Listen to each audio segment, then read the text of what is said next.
नमस्कार, मैं हूं यश खुराना। स्वागत है आपका प्राइम टाइम डिबेट में। जींद में विपक्ष आपके समक्ष कार्यक्रम के जरिए पूर्व सीएम भूपेंद्र सिंह हुड्डा ने अपनी ताकत का प्रदर्शन किया। हुड्डा के नेतृत्व में कांग्रेस के कई चेहरे मंच पर दिखाई दिए, लेकिन हुड्डा की यह कोशिश पूरी तरह से नाकाम साबित हुई। प्रदेश कांग्रेस में हुड्डा अकेले और अलग खड़े दिखाई दिए। प्रदेश के तमाम दिग्गज नेता मंच से नदारद दिखे। प्रदेशाध्यक्ष कुमारी शैलजा भी मंच पर नहीं दिखी। कार्यक्रम का उद्देश्य तो लोगों की समस्याएं सुनना था, लेकिन जनता मंच से काफी दूर दिखाई दी। रिपोर्ट देखिए, फिर उसके बाद चर्चा करेंगे। विपक्ष का जोर, सियासत का शोर, विपक्ष का हाहाकार, क्या करेगी सरकार?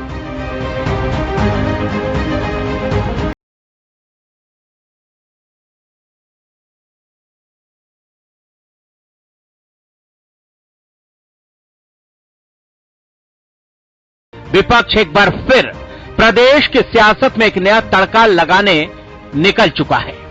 यह सियासी तड़का प्रदेश में एक सियासत को जन्म देगा, इसमें कोई दो राय नहीं है।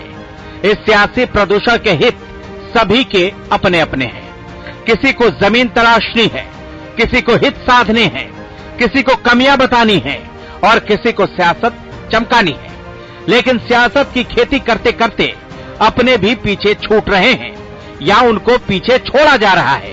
ये एक बड़ा सवाल तो है ही, लेकिन अपनों का पीछे छूटना एक नए सियासी महायुद्ध को बताने के लिए काफी है। दरअसल कांग्रेस विधायक दल के नेता भूपेंद्र सिंह हुड्डा ने जींद से विपक्ष आपके समक्ष कार्यक्रम तो किया, इतनी बात तो समझ में आती है। लेकिन जो विपक्ष इतना बड़ा कार्यक्रम करने निकला हो और उस कार्यक्रम में कांग्रेस के दिग्गज चेहरे नदारद दिखाई दे तो क्या समझा जाए? दरअसल कार्यक्रम तो हुआ, लेकिन इसमें कांग्रेस के कद्दावर नेताओं में से एक और प्रदेश अध्यक्ष कुमारी शैलजा कहीं दिखाई नहीं दी।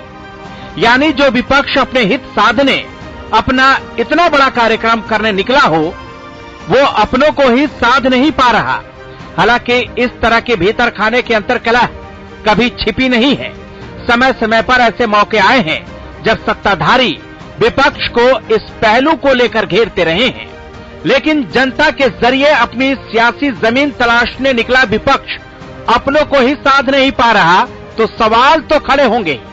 अब भले ही विपक्ष इस बात से लाख इनकार करता रहे, ये तो हुई एक बात, और दूसरी बात ये कि विपक्ष आपके समक्ष का जींद कार्यक्रम, जिसमें हुड्डा की दहाड़ और एक के बाद एक छोड़े गए सियासी तीर सत्ताधारियों को परेशान कर सकते हैं।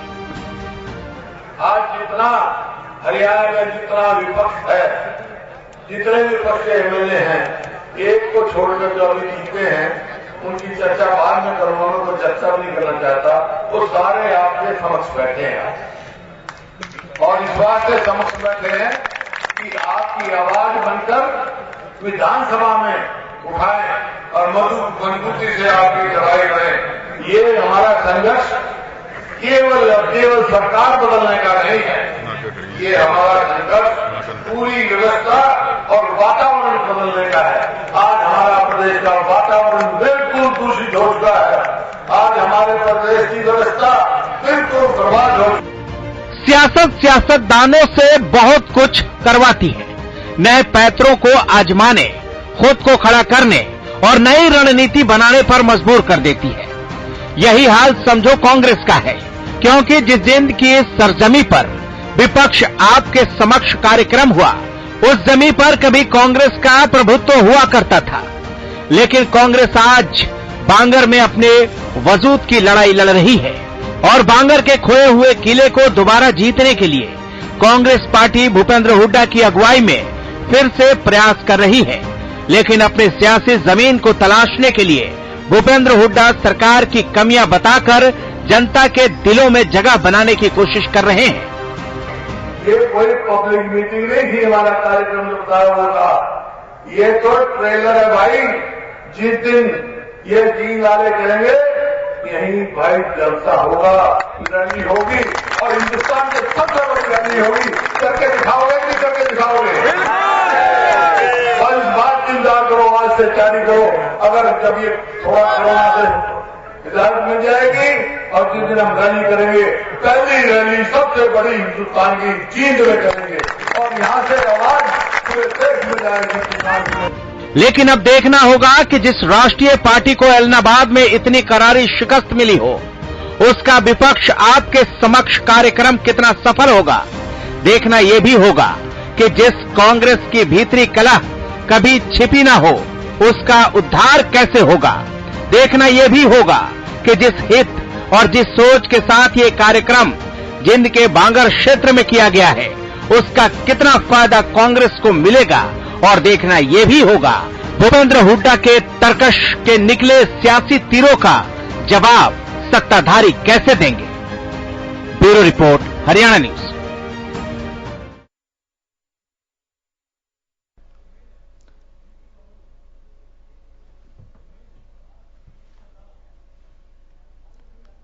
तो हुड्डा के नेतृत्व में कांग्रेस के कई चेहरे मंच पर दिखाई दिए, लेकिन हुड्डा की यह कोशिश पूरी तरह से नाकाम साबित इसलिए हुई है क्योंकि कांग्रेस तो कांग्रेस है, लेकिन कांग्रेस को जो दिग्गज चेहरे हैं वो इस कार्यक्रम में दिखाई नहीं दिए, जो कि इतना बड़ा कार्यक्रम था। हुड्डा ने बताया कि 23 जगह के विधायक हमारे साथ मौजूद हैं कांग्रेस के, लेकिन प्रदेश के तमाम दिग्गज नेता मंच से नदारद दिखे हैं। प्रदेश अध्यक्ष कुमारी शैलजा भी मंच पर नहीं दिखी।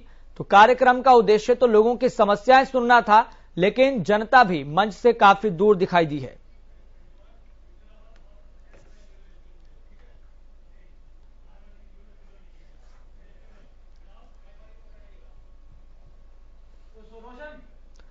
तो इसी मुद्दे पर हम चर्चा करेंगे। सबसे पहले आपको मेहमानों से तारुफ करवा देते हैं। आपको बता दें हमारे साथ प्रोफेसर विधु रावल बीजेपी प्रवक्ता हैं। सर, आपका बहुत बहुत स्वागत इस खास चर्चा में जुड़ने के लिए। अजय सिंगला हमारे साथ मौजूद हैं, कांग्रेस प्रवक्ता हैं। सर, आपका भी बहुत बहुत स्वागत इस खास चर्चा में जुड़ने के लिए। इनेलो के प्रवक्ता रजवंत डहीनवाल भी हमारे साथ जुड़ गए हैं। सर, आपका भी बहुत बहुत स्वागत इस खास चर्चा में जुड़ने के लिए। अजय सिंगला जी, सबसे आपसे पहले शुरुआत करना चाहूंगा मैं। भैया, क्या हो रहा है? जनता को साधने जा रहे हैं लेकिन अपने तो दूर हैं। कुमारी शैलजा इस कार्यक्रम में दिखाई नहीं दी। इस प्रश्न के दो उत्तर हैं। एक तो जनता के बीच में चुने हुए प्रतिनिधियों का जाना ठीक बात है, अच्छा संदेश है, जाना चाहिए। सरकार नहीं जा रही, विपक्ष जा रहा है, ये भी एक अच्छी बात है। दूसरा, अपनी डफली अपने राग से बचना चाहिए। मैं तो एक प्रवक्ता हूं कांग्रेस पार्टी का। कांग्रेस पार्टी के फायदे में यही रहेगा अगर मिलजुल कर चले। एक राष्ट्रीय केंद्र हमारा नेतृत्व ने दे रखा है एजेंडा, अगर उसमें शामिल होकर हम लोग चलेंगे, मैं बड़ी साफ कोशिश से बात कर रहा हूं, कोई ऐसी बात नहीं कर रहा जिसमें, तो कांग्रेस को भी फायदा होगा। लेकिन जनता के बीच में अगर विपक्ष जाता है तो किसी के पेट में दर्द होने की जरूरत नहीं है। ये तो विपक्ष का एक ड्यूटी है। मैं दोनों बातें अपनी तरफ से आपको स्पष्ट कह चुका हूं कि मिलजुल के चलने से अच्छा संदेश जाएगा, एकल चलने से अच्छा संदेश नहीं जाएगा। लेकिन जनता के बीच में जाना हमारी ड्यूटी है, इसमें कोई बुराई नहीं है। लेकिन एकजुटता कहीं दिखाई नहीं दे रही ना। अच्छी बात है आप जनता के बीच में जा रहे हैं, विपक्ष की भूमिका निभा रहे हैं, इसमें अच्छी बात है और विपक्ष का दायित्व भी ये बनता है, अच्छे तरीके से निभा रहे हैं, इस बात में कोई दोहराय नहीं है। लेकिन अपने ही आप साध नहीं पा रहे। कुमारी शैलजा और हुड्डा गुट को लेकर लगातार बातें सामने आती रहती है। आपने कहा कि मिलकर चलना चाहिए, कांग्रेस के लिए भी अच्छा है। मतलब आप मान रहे हैं कि मिलकर नहीं चल पा रहे, कहीं ना कहीं कमियां हैं। मैं तो खुद कह रहा हूं, आपके चैनल पे बैठ के कह रहा हूं कि जब हमारे केंद्रीय नेतृत्व, अच्छी बात है, इस बात को स्वीकार रहे हैं आप।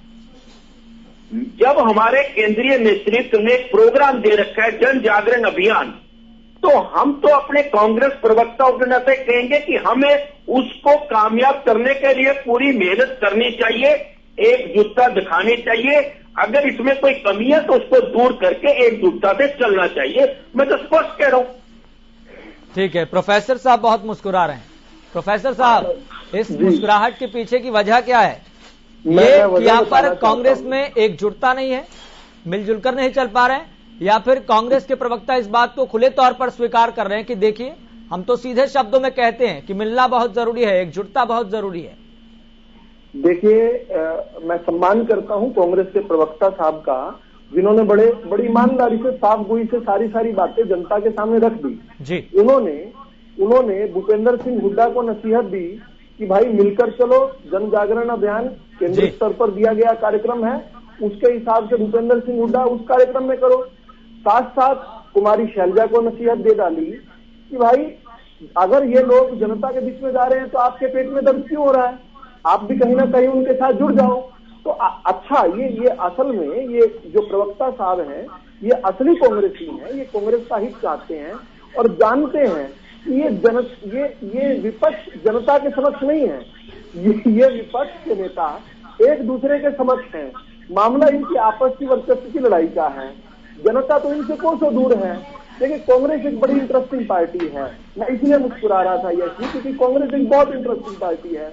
इनके पास प्रदेश के अंदर 10 सालों से कोई संगठन नहीं है, पिछले 10 साल से कोई संगठन नहीं है।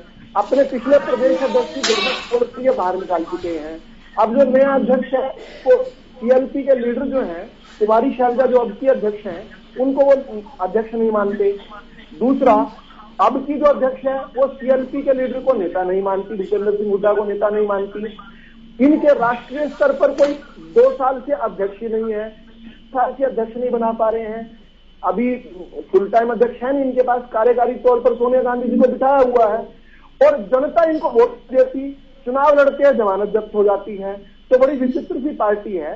दरअसल ये अंग्रेजों द्वारा स्थापित जो एओ ह्यूम द्वारा स्थापित अंग्रेजी हुक्मरान एओ ह्यूम द्वारा स्थापित जो कांग्रेस है वो अपने अंतिम दौर में है। देश की जनता इनका सफाया कर रही है और अब जिस सूचना कपास जुलाहों में लट्ठम लट्ठा वही देखने में आ रहा है कि इनके पास ना तो जनता का समर्थन है, ना इनके पास समर्थन है, ना इनके पास विचार है, ना इनके पास कोई मुद्दा है, ना इनके पास कोई नेता है। लेकिन प्रोफेसर साहब, अब जो जमीन तैयार की जा रही है, आपको लग रहा है कि कांग्रेस को उससे फायदा होगा? चूंकि तमाम आंकड़ों के जरिए आज हुड्डा ने अपनी दहाड़ की है और सीधे तौर पर यह बोला है, सरकार कहती है कि हम हरियाणा वासी को 75% नौकरी में आरक्षण देंगे, लेकिन सरकार ने बिजली बोर्ड में 180 एसडीओ भर्ती किए हैं जिसमें 22 हरियाणा के थे। तो प्रतिशत लगाइए, कहां हुआ 75% आरक्षण? तो सीधे तौर पर आंकड़ों के जरिए बोल रहे हैं। यश जी, आप लाइनों के बीच में समझिए, ये हुड्डा साहब जो दहाड़ रहे हैं वो सत्ता पक्ष के खिलाफ नहीं दहाड़ रहे हैं, ना ही वो किसी और पक्ष की तरफ, वो खुद अपनी पार्टी के ऊपर दहाड़ रहे हैं। वो कह रहे हैं देखिए मेरा शक्ति प्रदर्शन है, 30-31 में से 20-22 एमएलए में लेकर खड़ा हूं, केवल उनका शक्ति प्रदर्शन। ये कार्यक्रम जो 1 महीने पहले उन्होंने शुरू करनाल से किया था, विपक्ष आपके समक्ष वाला, उसकी दूसरी किस्त आते आते 1 महीना हो गया, यानी एक जिले से दूसरे जिले पहुंचते पहुंचते एक पूरा महीना हो गया और उसमें भी इनके नेता नदारद हैं कार्यक्रम से और ये मंच का इस्तेमाल कर रहे हैं अपना शक्ति प्रदर्शन करने के लिए। तो कुल मिलाकर ये जो शक्ति प्रदर्शन है, ये जो दहाड़ है, ये और अपने विपक्षियों के लिए नहीं है, खुद अपनी पार्टी के लिए है। और मैं बधाई देता हूं यहाँ पर बैठी कांग्रेस के अपने मेरे भाई के साथ, जो मैं उनके साथ संवेदना भी रखता हूँ, सहानुभूति भी रखता हूँ कि उन्होंने इस बात को स्वीकार भी कर रहे हैं। ईमानदारी से बात करनी भी चाहिए, वो अच्छी बात है, वो स्वीकार कर रहे हैं कि कांग्रेस जो है अपने अंतिम दिन गिन रही है और जनता जिस प्रकार उनको नकार चुकी है, अब Congress is a foregone conclusion, Congress एक जीती बात हो चुकी है। तो इसलिए जो है ये इस प्रकार की प्रपंच रचते रहे, इससे बहुत ज्यादा कोई फर्क नहीं पड़ने वाला है। ठीक है, हमारे साथ आपको बता दें कि राजनीतिक विश्लेषक योगेश कौशिक भी जुड़ गए हैं। सर, आपका भी बहुत बहुत स्वागत इस खास चर्चा में जुड़ने के लिए। मैं अब इनेलो प्रवक्ता के पास आना चाहूंगा। रजवंत जी, किस तरीके से आप पूरी स्थिति को देख रहे हैं? एक तरफ भीतर खाने अंतरकल है, तो वहीं दूसरी तरफ शक्ति प्रदर्शन, और शक्ति प्रदर्शन के सहारे ये बताना कि सरकार की कमियां क्या है, या फिर इसमें एक सियासत छिपी हुई है जो चमकाने की कोशिश की जा रही है? देखिए, बात यह है कि जो आज का जो मामला है या जो विपक्ष आपके समक्ष का जो कार्यक्रम चल रहा है, ये हालांकि कार्यक्रम कांग्रेस का है, इसको कांग्रेस का कार्यक्रम कहें या भूपेंद्र सिंह हुड्डा जी का निजी कार्यक्रम कहें या जन जागरण अभियान को कांग्रेस का कार्यक्रम कहें या शैलजा जी का कार्यक्रम कहें, ये एक अन्य बात है। इसको वो पार्टी के लोग किस हिसाब से देखते हैं वो उनका नजरिया है, लेकिन असल में मैं इंडियन नेशनल लोकदल का प्रवक्ता या आम जनता इसको देखती है कि आज जो लड़ाई है वो कांग्रेस अपनों से ही लड़ाई कर रही है। कांग्रेस को आज विपक्ष का जो दायित्व मिला हुआ है वो अपनी जिम्मेवारी का निर्वहन नहीं कर पा रही। कारण सिर्फ वो एक दूसरे के सामने अपना वर्चस्व स्थापित करना, कांग्रेस में अपने पैठ जमाने की या पैठ दिखाने की बात पे ज्यादा विश्वास करते हैं। जनता की क्या समस्याएं हैं, उनका समाधान कैसे कराया जाए, उससे उनको कोई लेना देना नहीं है। चाहे हम शैलजा जी की बात करें, चाहे सुरजेवाला जी की बात करें या बिश्नोई जी की बात, किरण चौधरी जी की बात करें, सब केवल और केवल ऊपर हाजिरी मारने तक सीमित है। जनता से इनका कोई सरोकार नहीं है। चौधरी भूपेंद्र सिंह हुड्डा इस बात से दुखी है कि मुझे प्रदेश अध्यक्ष क्यों नहीं बनाया गया, मेरे बेटे को क्यों नहीं बनाया गया, वो अपना वर्चस्व स्थापित करने के चक्कर में। भाई रजवन जी, लेकिन जनता को कांग्रेस की गुटबाजी का इनेलो को भी तो फायदा हुआ इलाहाबाद के चुनाव में। कांग्रेस की गुटबाजी का इनेलो को भी तो फायदा हुआ। मैं वही चीज मैं आपको इलाहाबाद चुनाव में बीजेपी तो साफ तौर पर कहती है इलाहाबाद में कांग्रेस ने मदद की है चौधरी भूपेंद्र सिंह हुड्डा ने, इलाहाबाद में जिस प्रकार से चौधरी भूपेंद्र सिंह हुड्डा ने अपना दायित्व निभाया, वहां पे बीजेपी से अपना भाईचारा निभाया, गोपाल कांडा से, गोविंद कांडा से जो अपना भाईचारा निभाया, उससे ये पता लग गया कि भूपेंद्र सिंह हुड्डा सत्ताधारी पार्टी के नेता तो सीधे तौर पर ये कहते हैं इलाहाबाद उपचुनाव में कांग्रेस ने साथ निभाया इनेलो का।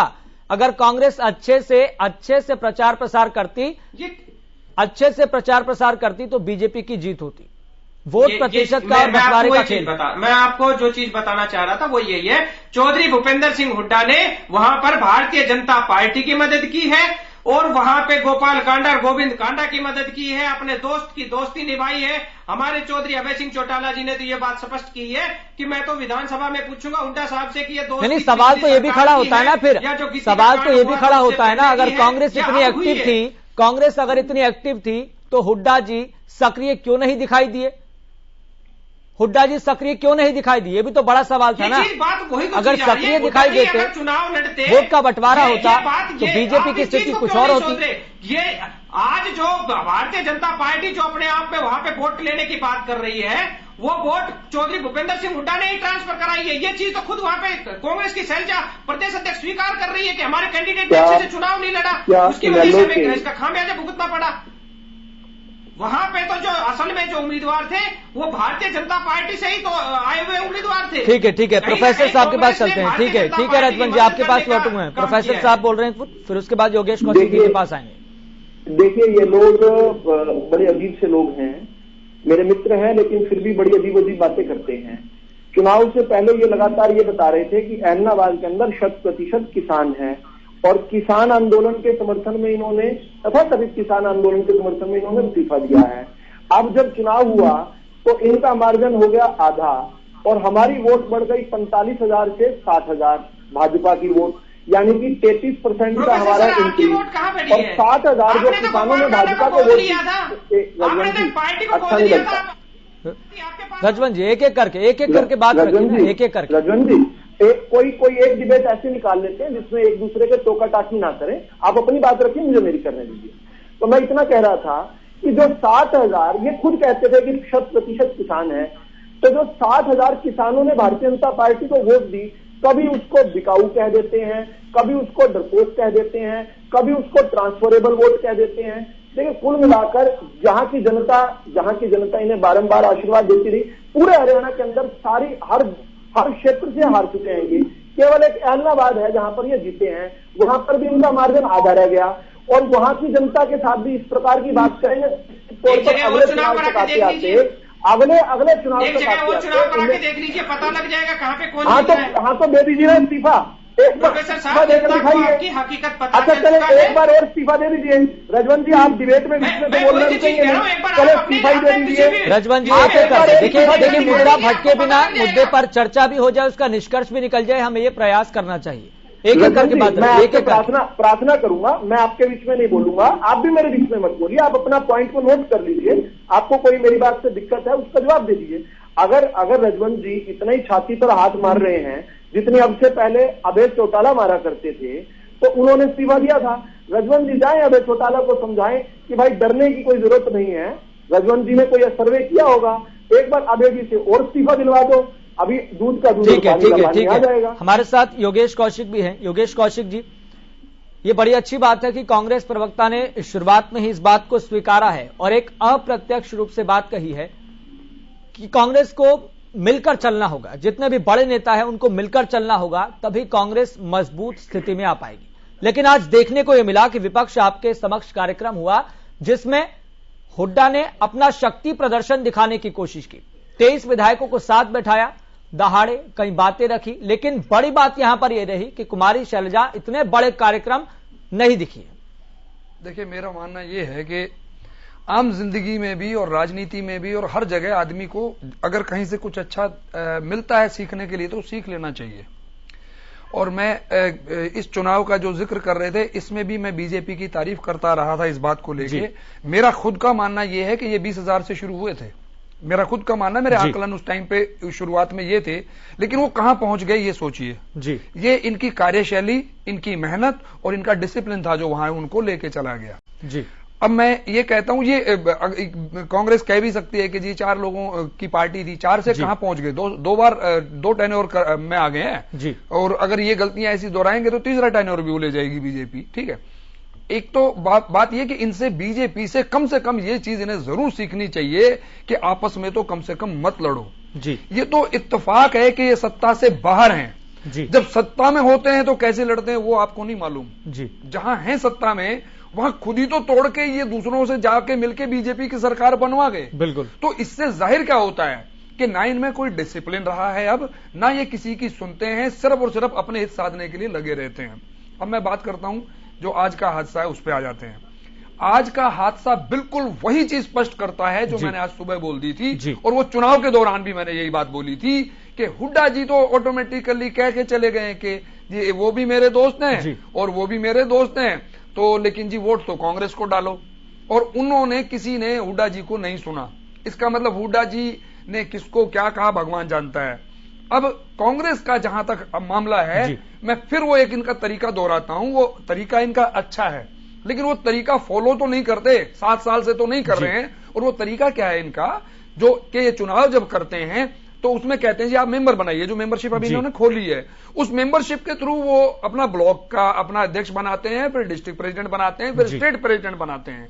लेकिन होता क्या है, और उसके बाद नेशनल प्रेसिडेंट बनता है उनका। ये तरीका तो अच्छा है, लेकिन क्या आप उसको फॉलो करते हो? नहीं करते, क्योंकि डेमोक्रेटिकली नहीं करना चाहते हो।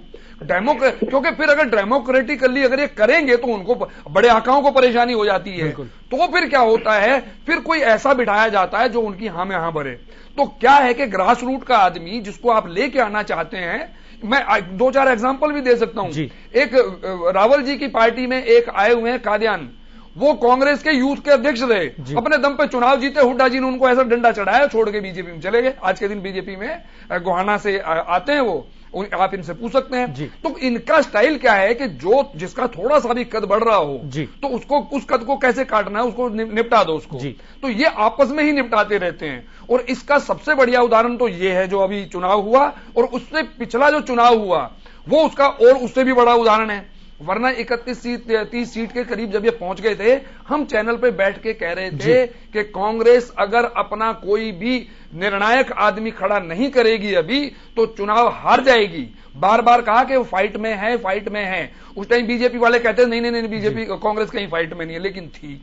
उसके पीछे रीजन ये था कि जेजेपी की और इनेलो की लड़ाई हो चुकी थी, इसलिए कांग्रेस फाइट में आ गई थी। ऐसे ही बिल्ली के भाग से कहीं चीका टूट गया तो इनको कहीं सत्ता मिल गई तो मिल गई, वरना ये हर बार ऐसा ही काम करेंगे जैसा अब हो रहा है। लेकिन आज की स्थिति यह है कि कांग्रेस की भीतर की अंतर कलह है उसको खा रही है। वही तो मैं कह रहा हूं कि इनका ये आज का इतना बड़ा पॉलिटिकल इवेंट भी इस बात का उदाहरण है, और पीछे जितने भी इवेंट हुए हैं वो सारे के सारे इस बात का उदाहरण है कि कांग्रेस की भीतर ये अंतर कलह खा रही है। कांग्रेस इससे कुछ नहीं सीख। ये तो मास्टर है सेल्फ गोल करने के, ये तो करते हैं ऐसा ही काम। वरना आज की बात नहीं है, आप इनका पुराना इतिहास देख लीजिए, आपस में ही लड़ते रहते हैं हर जगह। अदरवाइज मैं आज फिर दावा करता हूं कि अभी बहुत समय है। अभी अगर ये पूरी ताकत से मिलके और ये सोच के कि एज ए पार्टी हम काम करेंगे, भूल जाएंगे अपने आपस के हित, उसके बाद अगर ये इनके नतीजे अच्छे ना आने लग जाए तो हमें कहना। तो लेकिन ये करते नहीं ना। अब इसमें मैं कर क्या सकता हूं, मैं तो एक सिर्फ बता सकता हूं कि आप कुछ सीख लीजिए बीजेपी से, और बीजेपी से नहीं, इनेलो से भी सीख लीजिए। उनके यहां पे चाहे 1 मैन शो रहे, लेकिन वो मानते हैं, किसी की तो मानते हैं। अजय सिंगला जी, गृह मंत्री अनिल विज तो ये भी कह रहे हैं कि आपका जो ये कार्यक्रम चल रहा है विपक्ष आपके समक्ष, ये केवल कांग्रेस की बौखलाहट है। कांग्रेस की बौखलाहट इसलिए है क्योंकि इलाहाबाद में जो हार हुई है उसके बाद सरकार की कमियां गिनवाने में लग गए हैं।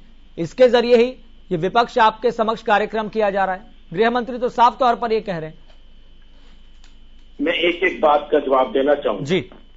मैंने बड़ी सफाई से आपकी बात का जवाब दिया और भाजपा प्रवक्ता बहुत खुश हुए।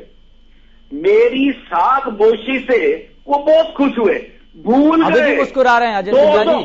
दो उपचुनाव हार गए सत्ता में रहते हुए। शर्म आनी चाहिए इनको। सत्ता में रहते हुए उपचुनाव हार गए, ये तो इनकी सच्चाई है। अभी जितने भी उपचुनाव हुआ है, हिमाचल में क्या हुआ, सुपड़ा साफ, राजस्थान में साफ, मध्य प्रदेश में 30-30 साल पुरानी सीटें साफ, हरियाणा में साफ। अरे किस बात पे खुशी मना रहे हैं आप? अपनी हार की खुशी मना रहे हैं। मैं साफ और प्रोफेसर साहब आता हूं मैं आपके पास। आप दूसरी बात ये तो रही आप भाजपा की बात। अब इनानो वाले बहुत खुश थे। एक एमएलए पूरी विधानसभा में। प्रवक्ता महोदय, अब की बार 70 पार, अब की बार यमुना पार, कुर्सी के लिए बन गए यार। ये तो आपकी सच्चाई है। आप 40 पे रह गए, आपके सारे मंत्री हार गए। कौन जीता बता दीजिए। लेकिन अजय सिंगला जी, आपका बेड़ा पार कैसे होगा ये तो सोच लीजिए। आपका बेड़ा पार कैसे होगा जब आपकी पार्टी में एकजुटता ही नहीं है? ऐसे नेताओं को आपने फिर रखा ही क्यों हुआ है? मैं आपके चैनल पर बैठ के सफाई से कहता हूं, कांग्रेस पार्टी सत्ता में आने वाली पार्टी है। कांग्रेस पार्टी सत्ता में आएगी। आप भी यही होंगे, मैं भी होऊंगा। हरियाणा की जनता इस घमंडी सरकार से, इस गुंगी प्यारी सरकार से, इस एडवर्टाइजमेंट सरकार से, इस मैनेजमेंट वाली सरकार से, जिसकी प्रशासनिक स्तर पर पकड़ खत्म हो चुकी है, महंगाई चरम सीमा पर, बेरोजगारी में नंबर 1, अत्याचार में नंबर 1, और जो उपचुनाव हार जाए, अरे इनको तो मुंह पे हाथ रख के रोना चाहिए। अजय सिंगला जी, मुद्दे उठाइए, विपक्ष का दायित्व है, मुद्दे उठाइए, लेकिन खुद का बेड़ा पार कैसे होगा? पार्टी का बेड़ा पार कैसे होगा, ये बड़ा सवाल है ना। आपने पार्टी में ऐसे नेताओं को क्यों रखा हुआ है जो आपके साथ ही नहीं है? सुनिए, मैं जैसे से कहता हूं, कांग्रेस पार्टी लगातार सड़कों पर है। महंगाई के खिलाफ, भ्रष्टाचार के खिलाफ, बेरोजगारी के खिलाफ लगातार संघर्ष कर रही है। और कांग्रेस का कार्यकर्ता जो घर बैठा था सड़क पे हमारे नेतृत्व के कारण, और ये खुशियां मना रहे अपनी हार की। अरे जो इंसान, जो पार्टी किसान आंदोलन का समाधान ना कर सके, उसको सत्ता में रहने का अधिकार है? आपकी सरकार बिल्कुल, मैं कहता हूं, माइनॉरिटी की सरकार है। केवल एक कुर्सी के लिए अपने आप को जीवित रखने वाली सरकार है। ये हरियाणा की जनता जान चुकी है और समझ चुकी है। ठीक है, प्रोफेसर साहब जवाब दीजिए। जी, मेरी हंसी से और मेरी खुशी से मेरे फाजिल दोस्त क्यों ईर्ष्या रखने लगे मुझे पता नहीं, लेकिन खैर इन्होंने बहुत सारे सवाल उठाए। समझ पे हंस रहा था भाई साहब, एक बार आपकी समझ अच्छी रहेगी। अगर आप अपनी बारी आपकी पूरी हो गई, अब मेरी बारी शुरू हो गई। आप इतना क्यों बोल रहे हैं? अभी आपने पानी पिया है, अभी आपने पानी पिया है, आप पानी पीजिए और पानी पीजिए। अभी मेरी बारी शुरू हो गई। अब मेरी बारी शुरू हो गई। चुनाव हार गए दो आप। अरे भाई, आपका थोड़ा इतिहास बताता हूँ। मैं सरकार में हो आप, किस चीज की खुशियां मना रहे आप? सुनिए। तो अभी भूपेंद्र की जनता ने आपको भी पानी पिला दिया राहुल साहब।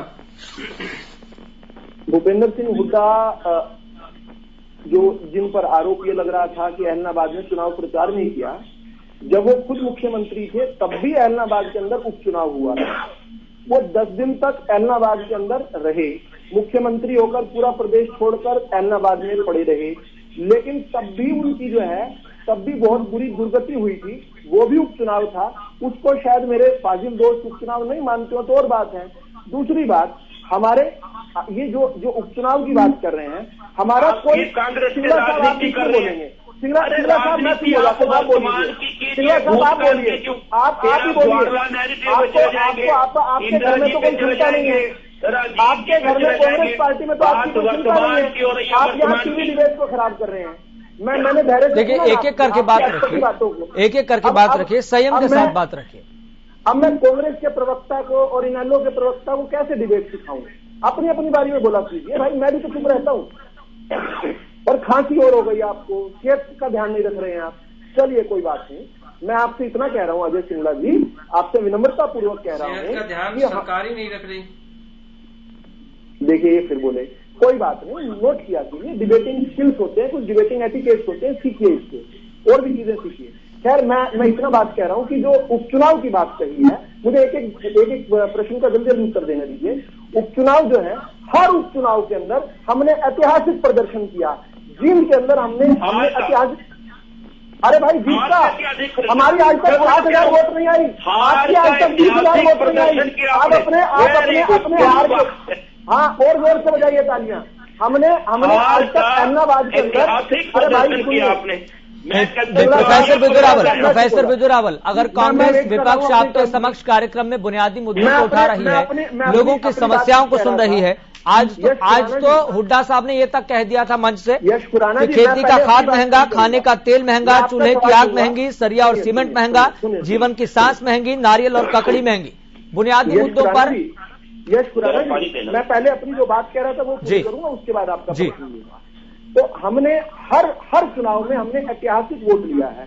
हमारी अहमदाबाद में कभी 7,000 वोट नहीं आई, हमारी बड़ौदा के अंदर कभी 50,000 वोट नहीं आई। हम हर बार जो है बढ़ रहे हैं, हम वी आर इंचिंग टुवर्ड्स, जो है ये वो सीटें हैं जहां पर हम कभी जीत नहीं पाए थे। हम बहुत नजदीक आ गए जीत के, इस बात के लिए हमें कांग्रेचुलेशन मिलनी चाहिए। खैर, इतना बड़ा दिल नहीं रखते। दूसरी बात, बड़ौदा के अंदर सिंगला साहब अब बदतमीजी कर रहे हैं, सिंगला साहब अब बदतमीजी कर रहे हैं, इनके ट्विटर बंद कर दीजिए, इनका ट्विटर बंद कर दीजिए। अजय सिंगला जी, देखिए ऐसे चर्चा नहीं हो पाएगी, एक एक करके बात रखिए। बदतमीजी कर रहे हैं अजय सिंगला जी, एक एक करके बात रखिए, ऐसे चर्चा नहीं हो पाएगी। आगे तक आप बात नहीं कर पाएंगे पूरी डिबेट में। सिंगला साहब अपनी, अजय सिंगला जी, एक एक करके बात रखिए। जब आप बोल रहे थे, आपके बीच में कोई नहीं बोल रहा था। ठीक है प्रोफेसर साहब, जल्दी से अपनी बात कंप्लीट कीजिए। प्रोफेसर साहब अपनी बात कंप्लीट कीजिए जल्दी से। अब ये मैं जल्दी से बता दूं, अहमदाबाद के अंदर केवल भाजपा ने ऐतिहासिक प्रदर्शन नहीं किया, कांग्रेस ने भी ऐतिहासिक प्रदर्शन किया। भाजपा को कभी 60,000 वोट नहीं मिली थी, कांग्रेस की कभी जमानत नहीं जब्त हुई थी। ये अहमदाबाद में हुआ। बड़ौदा के अंदर किनारों ने ऐतिहासिक प्रदर्शन किया। बड़ौदा के अंदर जितनी कम वोट किनारों को आई, उतनी कभी किनारों को नहीं आई। अब मैं आपके प्रश्न पर आ जाता हूँ। का कहा, एक बार सिंगला साहब आप रुक जाइए, सिंगला साहब रुक जाइए, आपकी आवाज नहीं समझ आ रही है किसी को। आप बीच में बोलने की गंदी आदत को छोड़िए, ये आपकी बौखलाहट दिखाता है, असल में आपकी चिलबिलाहट दिखाता है। आप धैर्य रखिए भाई, पानी पीजिए, खांसी भी हो गई है तो आपको। तो मैं अब यश खुराना जी के सवाल पर आता हूं। उन्होंने कहा कि हुड्डा साहब ने कुछ मुद्दे उठाए। हुड्डा साहब के मुद्दे कौन लिखता है, मैं बड़ा हैरान हूं। एक व्यक्ति जो पूर्व में मुख्यमंत्री रह चुका है, वो इतनी मिस इन्फॉर्मेशन स्प्रेड करते हैं, इतना झूठ बोलते हैं, खुले तौर पर झूठ बोलते हैं। मुझे ये खेद है, उनके नाम के साथ झूठ शब्द इस्तेमाल करना मुझे खेद है, लेकिन इतना झूठ बोलते हैं। हुड्डा साहब याद करें, 2011 के अंदर पृथला के अंदर उन्होंने लाठीचार्ज किया था खाद लेने खड़े लोगों के ऊपर। 2013 के अंदर उन्होंने करनाल के अंदर, इंद्री के अंदर लाठीचार्ज किया था। यमुनानगर के अंदर, छछरौली के अंदर लाठीचार्ज हुआ है खाद लेते लोगों। आज वो हमारे 7 साल के अंदर कभी भी दिक्कत नहीं आई। इस बार सरसों लोगों ने ज्यादा उगाई, सरसों का दाम। लेकिन प्रोफेसर साहब, जो मुद्दे उठाए जा रहे हैं, जो आंकड़ों के जरिए बात रखी जा रही है, आपको लग रहा है कि वो गलत है? अगर ये बात कही है कि हरियाणा वासियों को 75% नौकरी में आरक्षण मिलेगा, लेकिन सरकार ने बिजली बोर्ड में 180 एसडीओ भर्ती किए जिसमें 22 हरियाणा के थे, तो क्या ये गलत आंकड़ा है? देखिए, उन्होंने कहा कि खेती का खाद महंगा है, खाने का तेल महंगा है, चूल्हे की आग महंगी है, सरिया और सीमेंट महंगा है। क्या गलत का है? बिल्कुल झूठ कह रहे हैं, 100% झूठ कह रहे हैं। हरियाणा के अंदर किसान समृद्ध हुआ है और उसका सूचांक जो है किसान की 6.5 किलो नहीं है। बीजेपी को छोड़ के सारे झूठ ही बोलते हैं, 100 रुपए नहीं है। हाँ, तो एक सच्चाई का सर्टिफिकेट ही भारतीय जनता पार्टी के पास है। ठीक है प्रोफेसर साहब, ठीक है अजय सिंगला जी, आपके पास दोनों के पास लौटूंगा। रजवंत जी कुछ कहना चाह रहे थे, ठीक है रजवंत जी। नहीं, रजवंत जी को ये बताना चाहूँ कि आप भी सच बोलना शुरू कीजिए। रजवंत जी अपनी बात, राहुल साहब आप थोड़ी देर अब सुन लीजिए, राहुल साहब आप सुन लीजिए, फिर उसके बाद कंटिन्यू करिए। विधानसभा के अंदर चप्पल उठाने को सब। राहुल जी अब सुन लीजिए, फिर उसके बाद कर लेते हैं। पहले तो मैं आपको बधाई दे देता हूँ राहुल साहब, मैं आपको बधाई दे देता हूँ। पहले एक एक करके शोर राहुल साहब मैं आपको बधाई दे देता हूँ। मैं पहले आपको बधाई दे देता हूँ कि आपकी इतनी वोटें आपकी कभी भी नहीं आई। मैं आपको बधाई दे देता हूँ कि इतनी वोटें आपको आई, लेकिन एक बार ये तो सुन लीजिए कैसे आई। पहले बीजेपी अकेले लड़ती थी, इस बार भारतीय जनता पार्टी के साथ जननायक जनता पार्टी। भाई ऐसे नहीं चलेगा। देखिए कि अगर हम इलाहाबाद का मुद्दा नहीं है, इलाहाबाद का मुद्दा नहीं है, मुद्दा भटके नहीं, बात भी हो जाए, निष्कर्ष भी निकले, वो बात रखिए। इलाहाबाद का मुद्दा नहीं। अब बीच में बोल के आप डिबेट कहां से करना सीख के आए हैं? राजवंत जी अपनी बात रखिए जल्दी। मेरी सुन लीजिए, जननायक जनता पार्टी के जो नेता जो ये कहते थे कि अगर हम विपक्ष का हम विरोध करते तो चौधरी अभय सिंह चौटाला चुनाव नहीं जीतते। गोपाल कांडा, गोविंद कांडा, वो अपने आप में एक पार्टी है। राजवंत जी इलाहाबाद का मुद्दा नहीं है, इलाहाबाद का मुद्दा नहीं है। सर एक मिनट मेरी बात पूरी कर लीजिए भाई, इलाहाबाद का मुद्दा नहीं, मुद्दा मत भटकाइए। बधाई दे रहा हूं इनको। सरकार अब आप आज के विषय पर बात कीजिए। बधाई ले ली आपकी हमने, आपकी बधाई ले ली हमने। अब विधानसभा में आपका एक विधायक हो गया, आपका एक विधायक हो गया, मैंने बधाई ले ली आपसे। आपका विधानसभा में एक विधायक हो गया, एक मात्र विधायक नहीं ले रहे आपको। आपका ले लिया विधायक? नहीं ले ली मैंने बधाई, मैंने ले ली। आपका धन्यवाद, आपका धन्यवाद, आपका धन्यवाद बधाई देने के लिए। इन्हीं के सामने भी तो बड़ी चुनौती है, उनका तो अब एक विधायक है, वो भी बड़ी मुश्किल से विधायक बने हैं। राजवंत जी इन्हीं के सामने भी तो अपनी चुनौती है कि विस्तार कैसे होगा। कहां थे और कहां पर आ गए सिमट कर। जो हमारी प्रदेश कार्यकारिणी की बैठक भी हुई थी, मैं वही चीज आपको बता दूं। आज हमारी प्रदेश कार्यकारिणी की बैठक बहादुरगढ़ में हुई थी और उस बैठक में यही चीज हुआ था। एक तो लोगों का धन्यवाद भी किया था और चौधरी अभय सिंह चौटाला, चौधरी ओम प्रकाश चौटाला ने ये आगामी दिशा निर्देश दिए हैं कि अगले महीने से हम पूरे हरियाणा के एक एक गांव में जाकर हम बूथ वाइज अपने कार्यकर्ताओं को जोड़ने का काम करेंगे। हर गांव वाइज हम अपने वार्ड वाइज हम अपने ज्यादा से ज्यादा कार्यकर्ता बनाने का काम करेंगे। ये एक बार हमारा जो संगठन कार्यकर्ताओं के दम पर जो हमने ये चुनाव जीता, एक बार हम अपने संगठन को और भी मजबूत करेंगे। हरियाणा की राजनीति में जो असली विपक्ष का जो काम कर रहा है Chaudhary Abhay Singh Chautala Indian National Lokdal party कर रही है। और आगे अब जो भी अगला महीना शुरू होगा दोबारा दिखाइए ना, इंडियन नेशनल लोकदल का जो जनाधार बढ़ेगा। दिखाइए ना। मैं आप एक मिनट, आप चौधरी अभय सिंह चौटाला से इस्तीफा क्यों मांग रहे हैं? आप क्योंकि देश में एक इकलौता चौधरी अभय सिंह चौटाला था जिन्होंने किसानों के लिए इस्तीफा दिया और वो लोग जीत गए। तो उन्हीं से ही कहेंगे कि रणनीति छोड़ दे, एक बार और चुनाव करवा ले। इस बार सफाया हो जाएगा, इस बार सफाया हो जाएगा।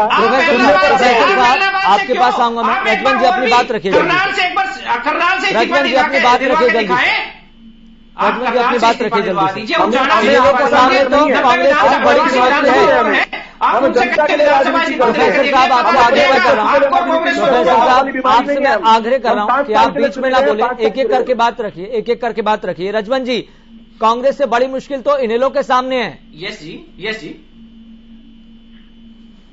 देखिए इंडियन नेशनल लोकदल के सामने कोई मुश्किल नहीं है। इंडियन नेशनल लोकदल पार्टी अपने कार्यकर्ताओं के दम पर टिकी हुई पार्टी है। अपने कार्यकर्ताओं को मजबूत करने का काम करेगी, संगठन को मजबूत करने का काम करेगी। जो उससे पहले हमने क्या खोया था हम उसको दोबारा हासिल करने का काम करेंगे। सक्रिय कार्यकर्ता हमारे एक बार से फिर गांव में जाकर हम नए कार्यकर्ता बनाने का काम कर रहे हैं और लोगों का एक बार फिर हमारे साथ आने का मन बना हुआ है, क्योंकि उसको पता है भारतीय जनता पार्टी किसी का काम कर नहीं रही, कांग्रेस को किसी से कोई लेना देना नहीं है। अगर असल में कोई काम कर रहा है तो चौधरी अभय सिंह चौटाला है, जिन्होंने जो किया वो जो कहा वो करके दिखाया।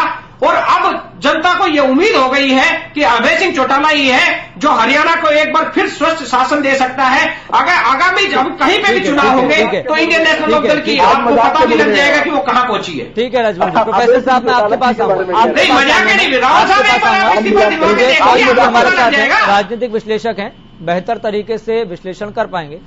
योगेश कौशिक जी, यहाँ कांग्रेस में गुटबाजी है, वहीं आज प्रदेश में इनेलो की स्थिति भी आप जानते हैं बहुत बेहतर तरीके से। कहां कितने प्रतिशत वोट था, आज कितने प्रतिशत है, कितनी सीटें थी, आज कितनी सीटें हैं, और ये जो एक सीट भी मिली है बहुत मुश्किल से मिली है, बहुत करीबी मामला था, इस बात में कोई दोहराई नहीं है। देखिए एक्चुअली तो ना ये राजनीतिक हालात मेरे ख्याल में इस डिबेट से भी क्लियर होते हैं। आप देखिए रावल जी कितना स्मार्टली उस जगह पे ले जाते हैं इन लोगों को जहां वो ले जाना चाहते हैं और वो चले जाते हैं। जी ये किस बात पे डिबेट कर रहे हैं इनको समझ में ही नहीं आ रहा। इन्हें क्या कहना है विपक्ष के तौर पे वो कह ही नहीं रहे हैं। और रावल जी जहां चाहने वाले जाते हैं, इन्हें 2 मिनट में ले गए जी आप रिजाइन कीजिए, 2 मिनट में ले गए कि जी हमें बधाई दीजिए, और वो दे रहे हैं। तो एक राजनीति के अंदर एक एजेंडा सेट करना होता है जी। तो जो एजेंडा सेट करने की पावर इन लोगों में है या इनके पास वाक चातुर्य जो है वो इनके पास नहीं है, नंबर 1। नंबर 2, इनके पास एक संगठन की ताकत भी है, ठीक है, वो संगठन की ताकत भी इनका काम करती है। अब ये चीजें मैं फिर बार बार कह रहा हूं, मैं कह रहा हूं देखिए कुल मिला के तो अगर सामने अगली बार बराबरी में या लड़ने के लिए सामने आएगी तो वो कांग्रेस ही आएगी, क्योंकि इनेलो ने अपने आप को खुद तोड़ लिया है। इनेलो और जेजेपी एक साथ होते तो मुझे लगता है कि शायद वो कहीं कुछ कर पाते। हाँ, वो पहले से शायद अच्छा कर लें, क्योंकि 1 से तो नीचे जा नहीं सकते ना, 1 से नहीं तो 0 ही होती है, तो उससे नीचे तो जा नहीं सकते, तो हो सकता है उससे कुछ अच्छा कर जाए। लेकिन क्या बात है, हमें जो बात करनी चाहिए विपक्ष के तौर पे, जो कांग्रेस वाली कहानी है वो बहुत ही डेंजरस है, ये लोकतंत्र के लिए बहुत खतरनाक है। सिंगला जी को मेरी बात शायद बुरी लग सकती है, जितना एक राजनीतिक तौर पे एक रूलिंग पार्टी का होना जरूरी होता है, उससे कहीं बड़ी भूमिका जो होती है वो विपक्ष की होती है। और वो विपक्ष ही अगर आपस में बिखरा हुआ नजर आता है, विपक्ष में मैं ये भी लेके चलता हूं कि अभय सिंह चौटाला जी भी इनके साथ खड़े हों या ये अभय सिंह चौटाला जी के साथ खड़े हों, जहां उनकी आइडियोलॉजी मैच करती है तो। लेकिन अब आइडियोलॉजी की बात मैं क्या करूं, जब एक ही आइडियोलॉजी के लोग अलग अलग जगह पे नजर आते हैं तो हम क्या करें। मैं कह रहा हूं पिछले चुनाव जो हुए थे उसमें हमने 2-3 महीना पहले, 4 महीना पहले शुरू कर दिया था कहना कि कांग्रेस की मजबूत स्थिति होती जा रही है, क्योंकि पिछली बार से अच्छे हुए थे वो, तो तभी तो 30-31 पे आए थे। ये लोग हमारी माने नहीं, इनकी हाईकमान ने जो है वो सुनी नहीं, और लास्ट में जाके इन्होंने फैसले लिए। इतना देर से अगर फैसले लेते हैं तो ऐसा हश्र होता है जैसा हुआ। अभी मैं कई सीटें गिन सकता हूं जो इन्होंने पता नहीं जानबूझ के गलत बांटी, या इनके यहां पे वही होता क्या है कि इनके यहां पे खेमे कई हैं, सीएम के दावेदार 50 हैं, इनके यहां मैं एक गिन सकता हूं, हर एरिया में एक सीएम का दावेदार होता है। अब सीएम की लड़ाई में तो जेजेपी और इनेलो फंस गई, वो सीएम कौन होगा इसीलिए तो वो टूट के बिखर गए। लेकिन बीजेपी की खूबसूरती ये है कि जहां इन्हें लगता है कि हमें सीएम फेस देने का फायदा मिलेगा वहां दे देते हैं, अदरवाइज बिना सीएम फेस के चुनाव लड़ते हैं और फिर जो फैसला करते हैं उसमें उसके साथ सारे सहमत हो जाते हैं। और अब आप देखिए, एक समय ऐसा था पिछली वाली सरकार जब चल रही थी तो ऐसा लगने लगा था और ऐसा कहने लग गए थे लोग कि खट्टर साहब को हटाया जाएगा, इन्होंने नहीं हटाया, और उन्हीं के साथ मिलकर चुनाव लड़ने पे अगली सरकार और बना ली इन्होंने। ये बात अलग है। देखिए, हर जीत नैतिक है, हर हार अनैतिक है। अब चाहे जो मर्जी बोले, इन्होंने सरकार बनाई का मतलब सरकार बनाई, बनाने के बाद बनाई ही नहीं है, चलाई भी, और चली भी ऐसी है कि अब ये किसी को भी तकलीफ हो, किसी को भी कुछ हो, इनेलो या कांग्रेस से तो छोटा सा मैं फिर वहां पे मैं जाना नहीं चाहता हूं, लेकिन ये बेवजह खुश हो रहे हैं। इन्होंने कुछ नहीं किया है, कोई बीजेपी की सीट थोड़ा इन्होंने इन उपचुनाव में जीती है, जो जिसके पास थी वो उन्होंने रिटेन कर ली, बात खत्म हो गई। लेकिन आज मुद्दा ये नहीं है, मुद्दा यही है कि जब विपक्ष अगर मान लो सामने खड़ा हो रहा है सरकार के, तो सरकार से एक सॉलिड तरीके से एक सॉलिडिटी नजर आनी चाहिए। लेकिन ये भी तो हो सकता है ना लोगों के जी योगेश जी, लेकिन ये भी तो हो सकता है ना, अगर कांग्रेस में इस तरह के लोग हैं, वो बड़े लंबे समय तक बने रहते हैं, बावजूद इसके ये चीज पता होती है कि वो गुटबाजी कर रहे हैं, उनके अपने खेमे हैं, अपने गुट हैं, उसके बावजूद भी जो हाई कमान है, आला कमान है, वो कोई फैसला नहीं लेता है कि ऐसे नेताओं को हटाया जाए। भाई जो गुटबाजी कर रहे हैं, जो खेमेबाजी कर रहे हैं, जिनकी वजह से कांग्रेस को नुकसान हो रहा है, तो ऐसे नेताओं को समय रहते हटाया जाए जल्दी से जल्दी। देखिए, एक समय था जब कांग्रेस मजबूत होती थी, उस टाइम ये डिसीजन लिए जा सकते थे। आज मैं मानता हूं कांग्रेस कमजोर है, आज बीजेपी ये एक्शन ले सकती है कि एक मार्गदर्शन मंडल बना दिया, किसी को कहा कि आप गवर्नर बन के जाइए, ये तो फैसले ले सकते हैं क्योंकि आज बहुत स्ट्रांग है बीजेपी। और इसमें भी कोई दो राय नहीं कि जो इनका मतलब चाहे एक अध्यक्ष किसी को भी बनाए, पर मैं जानता हूं कि मोदी जी का एक मैजिक है आज के दिन, और उस मैजिक की वजह से जो है उनके सामने उनकी इतनी बड़ी छवि हो चुकी है कि उनके सामने उनकी पार्टी के तो छोड़ो, दूसरी पार्टी के लोग भी नहीं बोल सकते हैं। तो जब ऐसी एक भूमिका में कोई आदमी आ जाता है तो वो तो ये सारी चीजें कर सकता है। आज के दिन वो कर भी रहे हैं अपने हिसाब से, जहां चाहते हैं वहां पे वो कर देते हैं, और उससे पार्टी का लाभ भी होता है, ठीक है। लेकिन कांग्रेस में ऐसा नहीं है। कांग्रेस में अगर हम बात करें, आप हरियाणा की बात मैं कर लेता हूं, बार बार वही करता हूं। 7 साल पहले इन्होंने एक ऑर्गेनाइजेशन तैयार की थी, उसके बाद वो ऑर्गेनाइजेशन आज तक हरियाणा की तैयार नहीं हो पाई। ये 7 साल के अंदर जो भी चुनाव लड़े हैं, सिंगला जी, आई एम सॉरी टू से, आपने सारे के सारे चुनाव कैंडिडेट के कंधे पे लाद दिए, अदरवाइज नतीजे कुछ और हो सकते थे। आपका जो डिस्ट्रिक्ट का प्रेसिडेंट होता है, वो जो अभी बात आप कर रहे थे ना कि सीएलपी लीडर का काम अलग है, पार्टी अध्यक्ष का काम अलग है, मैं ये जानता हूं और मैं ये मानता भी हूं। जब ये सारे के सारे काम अलग हैं, तो क्या आपको डिस्ट्रिक्ट प्रेसिडेंट, ब्लॉक प्रेसिडेंट की जरूरत नहीं है? क्या आपका वर्कर कहां जाके बैठेगा? आपने जिसको टिकट पकड़ा दिए उसके घर जाके बैठे या अपने डिस्ट्रिक्ट के ऑफिस में जाके बैठे? तो ये अजय सिंगला पार्टी को खुद डैमेज। अजय सिंगला जी, संकेत तो बहुत समय समय पर बड़े बड़े मिलते रहे, लेकिन कांग्रेस का जो हाई कमान है, आला कमान है, कोई फैसला नहीं लेता है। वो देखते रहते हैं, चाहे बात राजस्थान की हो, कर्नाटक की हो, चाहे गोवा की बात हो, वो देखते रहते हैं कि क्या चल रहा है, लेकिन तुरंत फैसले नहीं लिए जाते हैं कि ऐसे नेताओं को पार्टी से बाहर निकाला जाए, तुरंत फैसले लिए जाएं। खेमेबाजी क्यों हो रही है पार्टी में, गुटबाजी क्यों हो रही है पार्टी में? हाईकमान कोई फैसला नहीं लेता है। प्रदेश की बात करें तो ना संगठन है, गुटबाजी ऊपर से और ज्यादा कांग्रेस को भीतर खाने से कमजोर कर रही है। एक सेकंड, मेरा सवाल एक और जोड़ देना जी। सर सिंगल साहब, एक मेरा सवाल मैं इनके माध्यम से, खुराना जी के माध्यम से जोड़ रहा हूं। एक ये सवाल जोड़ दो कि यहां पे कांग्रेस के दो अलग अलग प्रवक्ता बैठा लेते हैं हम, एक हुड्डा जी के खेमे का और एक दूसरे खेमे का। अब उन्हीं की लड़ाई देख लेना यहाँ पे। नहीं, बिल्कुल आप राइट पॉइंट कह रहे हैं, बिल्कुल एकदम ठीक है। अजय सिंगला जी, बात रखें जल्दी से। मैं हर प्रश्न का उत्तर देना चाहूंगा जी, जल्दी से बात। पहली बात तो ये कहना चाहूंगा, कांग्रेस मजबूत है, मजबूर नहीं है, कमजोर नहीं है। भाजपा ने भी अपने मुख्यमंत्री हटाए, कांग्रेस ने भी अपना मुख्यमंत्री हटाया, हाईकमान ने हटाया। ये बिल्कुल गलत है। और मैं सबसे पहले धन्यवाद देना चाहूंगा, जो भी आप बीच में नहीं बोलेंगे प्लीज। प्रोफेसर साहब देखिए कार्यक्रम को समाप्त नहीं करना है, एक एक करके मुझे पता है बहुत कुछ कह रहे हैं, मुझे पता है बहुत कुछ कह रहे हैं। अजय सिंगला जी, जल्दी से बात कंप्लीट कीजिए, कार्यक्रम को समाप्त नहीं करना है। पर्यवेक्षक बैठे हैं आपके बीच में, मैं उनका तहे दिल से शुक्रिया अदा करना चाहता हूं जी कि वे कांग्रेस के हित के बारे में सोच रहे हैं, अच्छी सलाह दे रहे हैं, एक अच्छी उनकी सोच है। लेकिन स्वीकारा तो नहीं जाता ना, वो भी लगातार बात यही कह रहे हैं कि स्वीकारा नहीं जाता, इम्प्लीमेंटेशन नहीं होता। जी बोलिए। दूसरी बात, कांग्रेस का हर नेता अपनी तरह से लगा हुआ है। पर हुड्डा साहब की अपनी जिम्मेवारी है, शहजादी की अपनी जिम्मेवारी है, मेरी अपनी जिम्मेवारी है। हम दिल से काम कर रहे हैं, हरियाणा की जनता के लिए काम कर रहे हैं, हरियाणा के हित के लिए काम कर रहे हैं। और कांग्रेस पार्टी पूरी तरह से मजबूत है, पूरी वजह से मजबूती से लड़ेगी और अपनी सरकार जनता के लिए, जनता के द्वारा बनाएगी। ठीक है रजवन जी, छोटा सा कमेंट रजवन जी।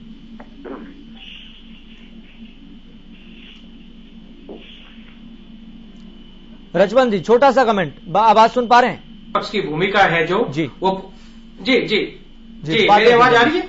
जी बिल्कुल, आवाज। मैं तो सिर्फ यही कह रहा हूं कि जिस प्रकार से जो देश और प्रदेश की हालात जो बनी हुई है। हेलो जी, हम आपको सुन पा रहे हैं। रजवन जी, अपनी बात रखिए जल्दी से। जनता को अपने साथ जोड़कर एक मजबूत विपक्ष देने का काम करेगी। जनता के जो हितों के काम है, सरकार पर किसी न किसी प्रकार के प्रेशर बनाकर उनका काम का समाधान कराने का काम करेगी। ठीक है प्रोफेसर साहब, एक छोटा सा कमेंट। देखिए, विपक्ष की बौखलाहट इसलिए है क्योंकि सरकार बहुत अच्छी चल रही है। सरकार जब इतना अच्छा कार्य करती है तो विपक्ष के पास करने के लिए कुछ रह नहीं जाता, तो वो अपने आप की लड़ाई करती रहती है। कांग्रेस बिना विचार की पार्टी है, मुद्दे की पार्टी है।